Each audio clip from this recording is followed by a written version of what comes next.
Hi, I'm Nikos Vasilakis, a research scientist at MIT, and from July 1st, an assistant professor at Brown University.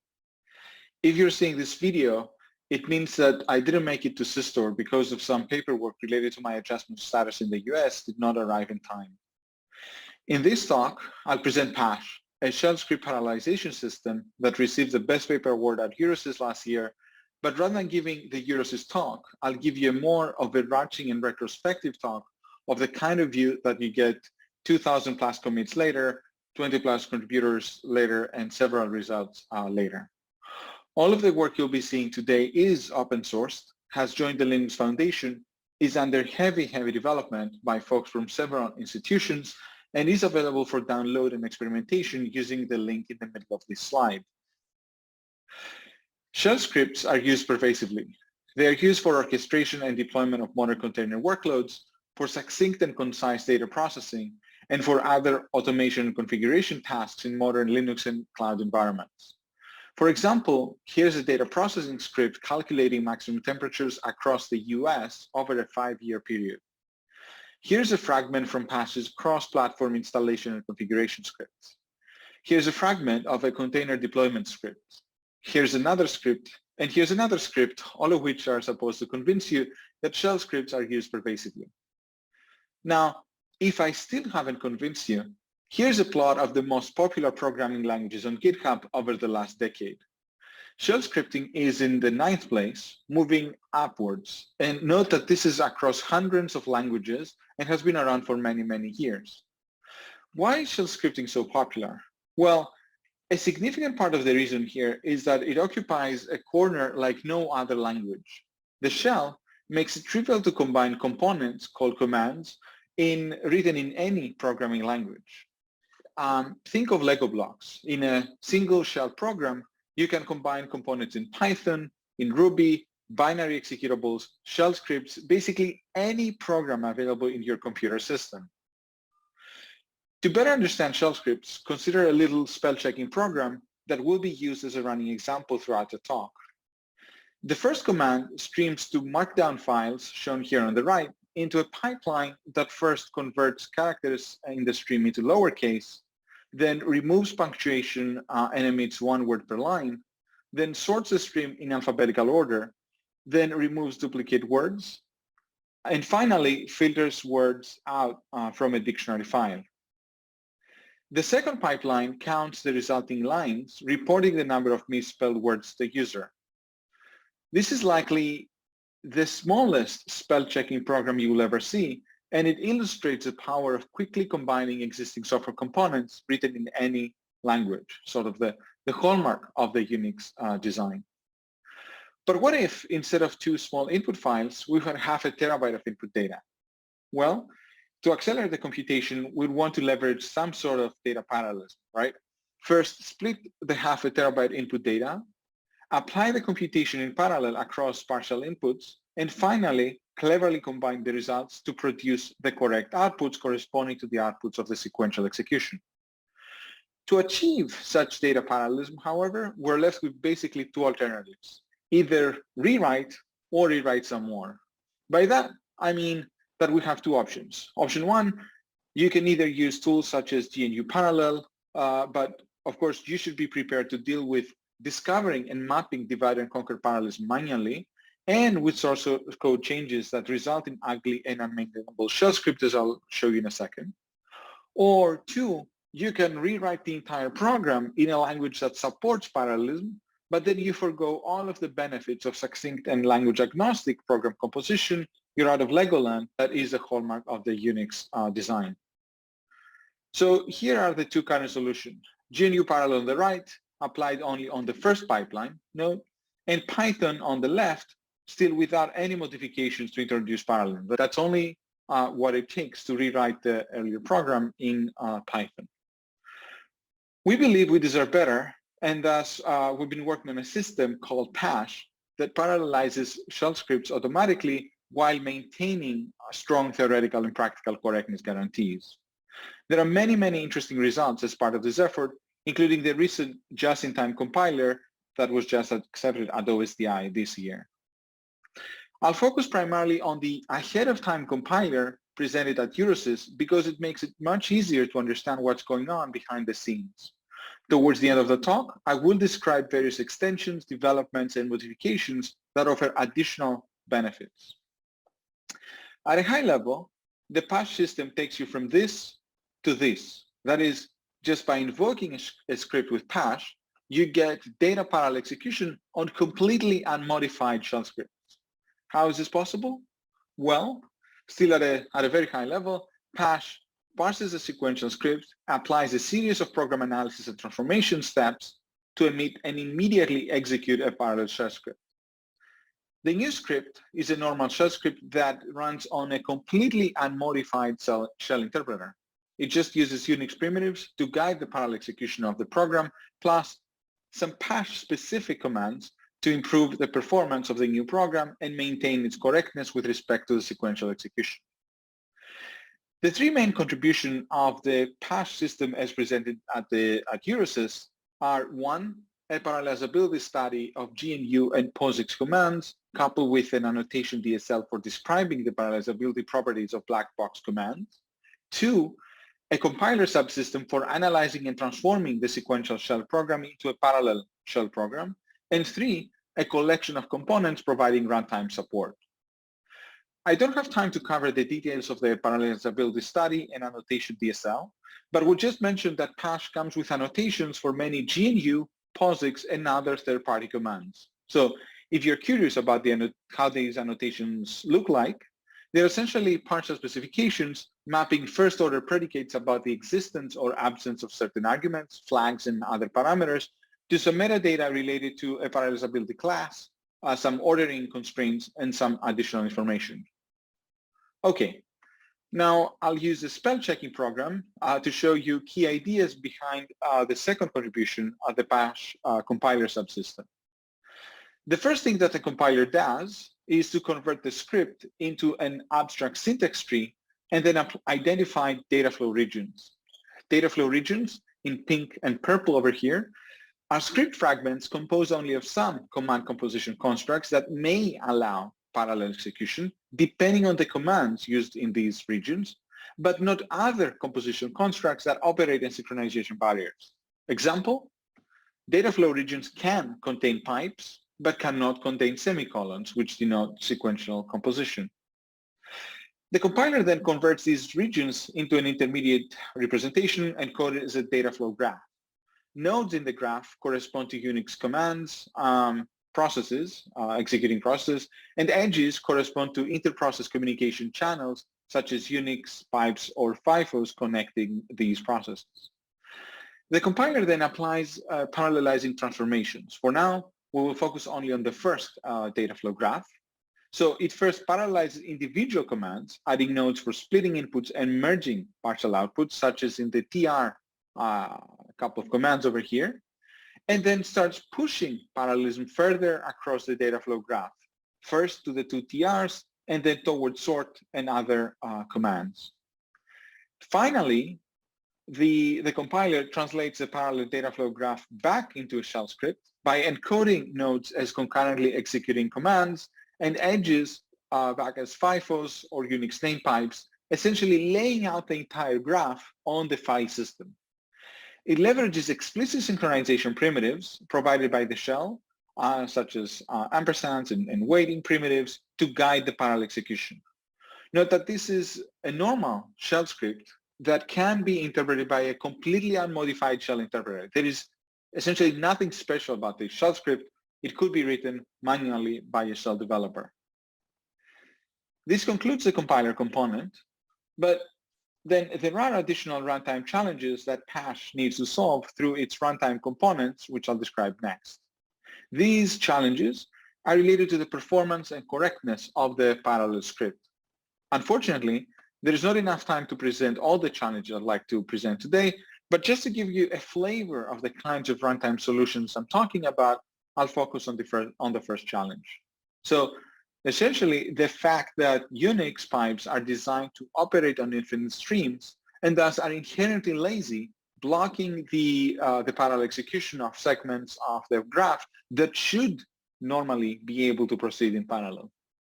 For example, Consider the code emitted by the PaSh compiler on the left, which corresponds to the Dataflow graph on the right. Essentially, this only says that the two grep commands should be able to proceed in parallel, and after they proceed in parallel, we just concatenate the results through this cat concatenation command. Unfortunately, though, this concatenation command at the end, cat, will only start consuming from the second stream only after it has completely consumed the first stream, and thus the second stream will stay blocked until the first stream completes. So we're back into sequential execution.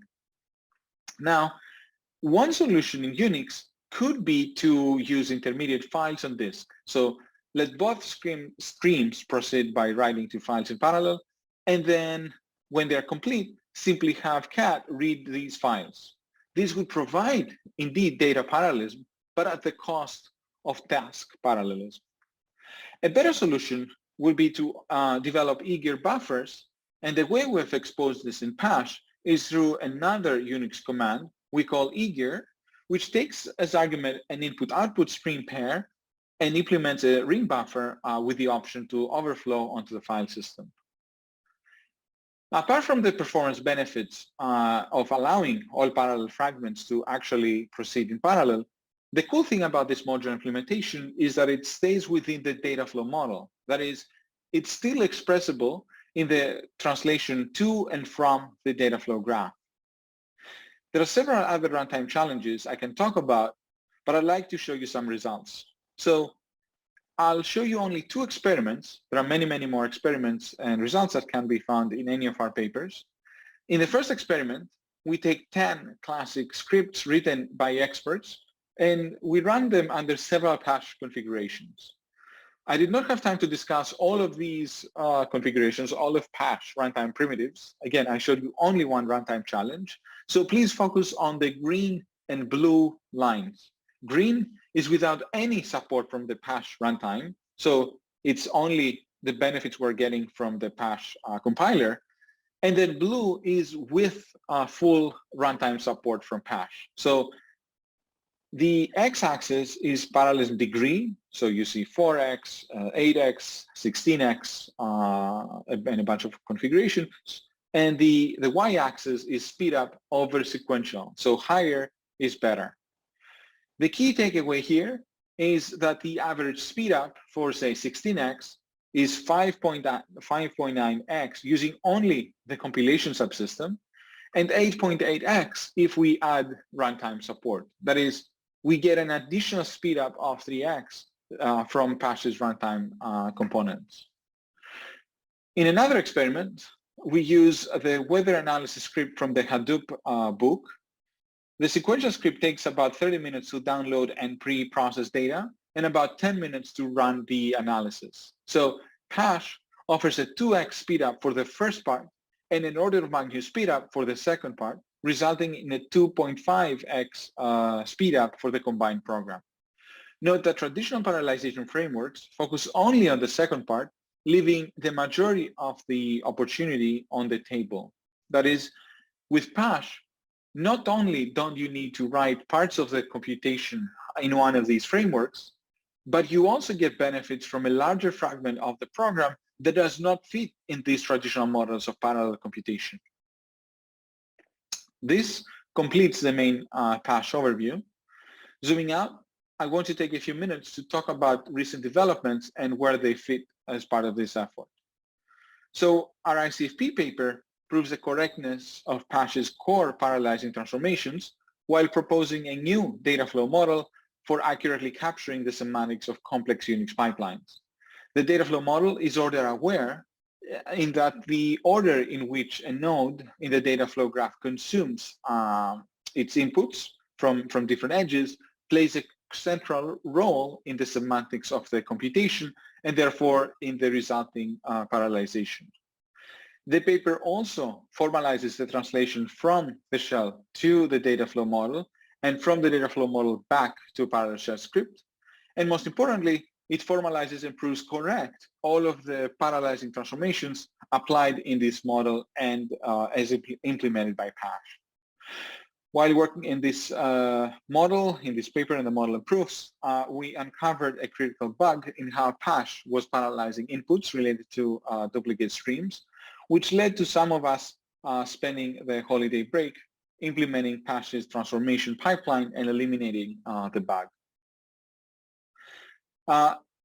The bottom right corner deals with the challenges of synthesizing appropriate runtime components, combiners or aggregators, fully automatically, given that commands are black box Lego blocks. For example, how do we know we need a concatenation operation to combine the results of TR, as I showed earlier, of the results of grep? And how do we know that we need a sorted merge operation to combine the results of the sort command?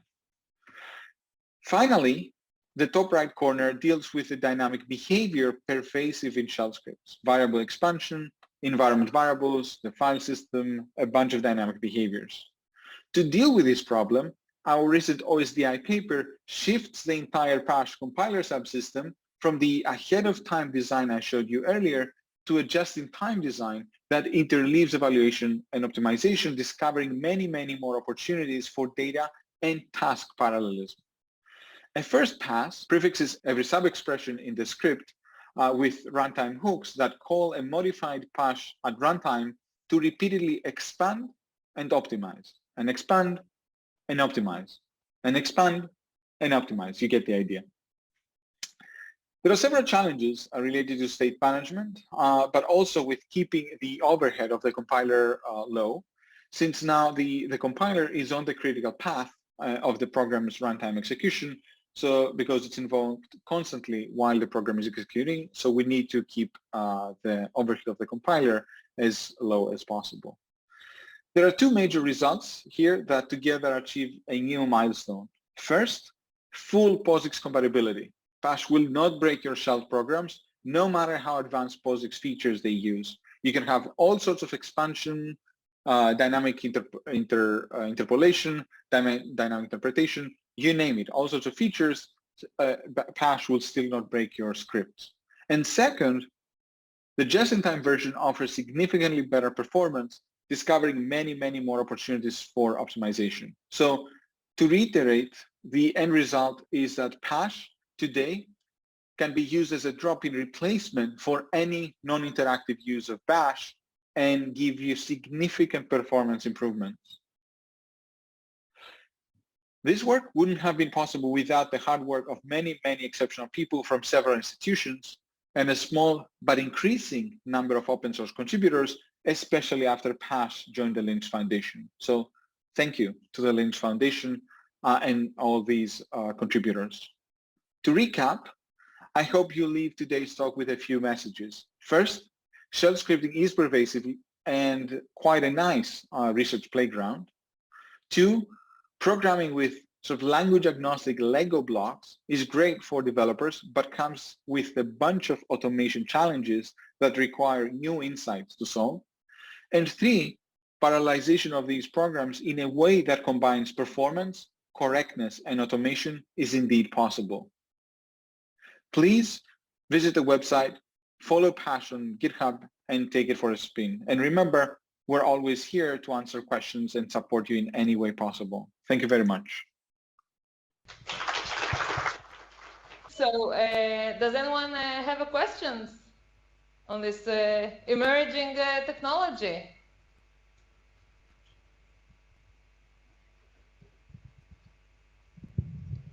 Hello, thanks for the talk.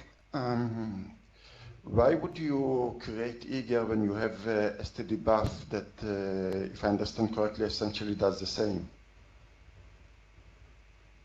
So stdbuff, does it actually spill off to disk? Yeah, so my understanding is that it doesn't spill on disk. So part of what we're trying to do here is buffer the output of one command in memory, but if that command produces a lot of output, we have to spill off to disk before allowing the rest of the computation to complete.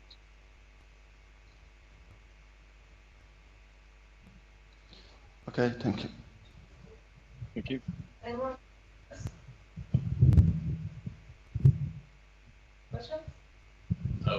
questions. Thank you for the talk. This is a very cool idea. I worry that you are essentially taking a shell language and turning it into a batch processing system without giving the things that you get from batch processing systems, like control over resources and re-executing and supporting failures and all those things. And I wonder, you must have thought about this. What happens if a job fails? Can you restart it? Do you have to restart it? Can you reuse some of the computation, etc.? Yes. So we have. So first of all, we don't. Part of the POSIX. There are two answers here. So part of the POSIX results that I mentioned earlier, the full POSIX compatibility, is that we don't break some of the assumptions that developers today have with these scripts. However, I agree. I do think, and we all do think, we can do more. So especially with the latest result, the just-in-time compiler that we have now, we know we can build an incremental computation platform. So turn Bash into and any shell interpreter into an incremental computation platform where, you know, if you compute some of the results, you don't need to recompute all of these results because you have computed already some of these results. So we do believe this is possible, and we're actually starting to think about how to show to the research community that it is actually possible to do so. So yeah, we have been thinking about that. If people have ideas here, it would be great to collaborate also. All right, thank you. Any more questions? Okay, so thank you again for the talk.